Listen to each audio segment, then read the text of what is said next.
നമസ്കാരം. പ്രധാന വാർത്തകളിലേക്ക് സ്വാഗതം.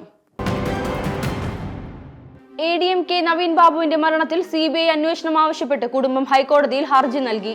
നിലവിലെ പോലീസ് അന്വേഷണത്തിൽ തൃപ്തരല്ല. CPIM നേതാവ് പ്രതിയായ കേസിൽ കാര്യക്ഷമമായ അന്വേഷണം നടക്കുമെന്ന് പ്രതീക്ഷിക്കുന്നില്ല. നീതി ലഭിക്കണമെങ്കിൽ കേന്ദ്ര ഏജൻസിയുടെ അന്വേഷണം വേണമെന്നും ഹർജിയിൽ ആവശ്യപ്പെട്ടു.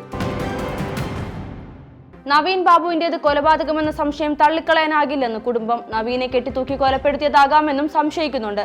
ഇൻക്വസ്റ്റ് നടപടികൾ പെട്ടെന്ന് പൂർത്തിയാക്കിയത് എന്തിനാണെന്ന് വ്യക്തമല്ല. ബന്ധുക്കളുടെ സാന്നിധ്യമില്ലാതെയാണ് ഇൻക്വസ്റ്റ് നടപടി പൂർത്തിയാക്കിയതെന്നും അവർ ഹൈക്കോടതിയിൽ നൽകിയ ഹർജിയിൽ പറയുന്നു.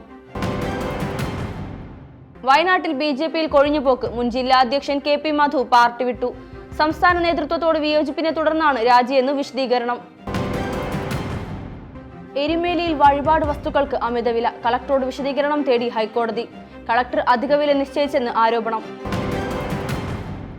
ഉപതെരഞ്ഞെടുപ്പ് തോൽവി പഠിക്കാൻ BJP. പാലക്കാട്, തൃശൂർ, വയനാട് ജില്ലാ പ്രസിഡന്റുമാർ റിപ്പോർട്ട് നൽകണം. സംസ്ഥാന പ്രസിഡന്റ് K സുരേന്ദ്രനാണ് നിർദ്ദേശം നൽകിയത്.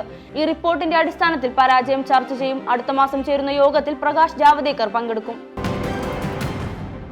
വയനാട് ദുരന്തത്തിൽ മേപ്പാടി പഞ്ചായത്ത് വിളിച്ച സർവകക്ഷി യോഗത്തിൽ തർക്കം. ടൗൺഷിപ്പിന് പട്ടികയിൽ ഇനിയും ആളുകളെ ഉൾപ്പെടുത്തണമെന്ന് ഒരു വിഭാഗം. 50 മീറ്റർ ദൂര പരിധിക്ക് പുറത്തുള്ളവരെ കൂടി ഉൾപ്പെടുത്തണമെന്ന് ആവശ്യം. ജനവിധി അട്ടിമറിക്കാൻ കേന്ദ്രം ശ്രമിക്കുന്നുവെന്ന് AAP. പല മണ്ഡലങ്ങളിലും ആളുകളെ വോട്ടർ പട്ടികയിൽ നിന്ന് ഒഴിവാക്കുന്നു.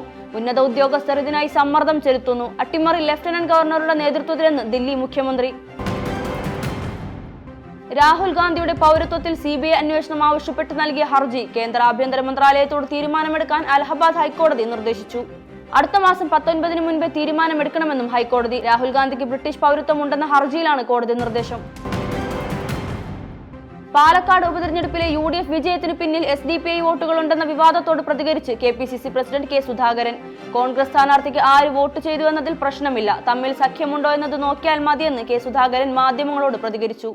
മറ്റു കക്ഷികൾ വോട്ട് ചെയ്യുന്നത് സ്ഥാനാർത്ഥിയുടെ മഹത്വം കൊണ്ടാണെന്നും അവരുടെ വോട്ട് ചോദിച്ചു വാങ്ങിയെന്ന വ്യാഖ്യാനത്തിന് അടിസ്ഥാനമില്ലെന്നും K സുധാകരൻ പറഞ്ഞു. അസം സ്വദേശിനിയെ കുത്തിക്കൊന്ന് മലയാളി യുവാവ്. സംഭവം ബംഗളൂരു ഇന്ദിരാനഗറിലെ റോയൽ ലിവിംഗ് അപ്പാർട്ട്മെന്റിൽ. അസം സ്വദേശിനി മായ ഗൊഗോയാണ് കൊല്ലപ്പെട്ടത്. ഈ സംഭവത്തിൽ കൊലപാതകിയെന്ന് സംശയിക്കുന്ന മലയാളി യുവാവിനായി തിരച്ചിൽ തുടങ്ങി. ഇതോടെ ഇന്നത്തെ പ്രധാന വാർത്തകൾ അവസാനിച്ചു. നന്ദി, നമസ്കാരം.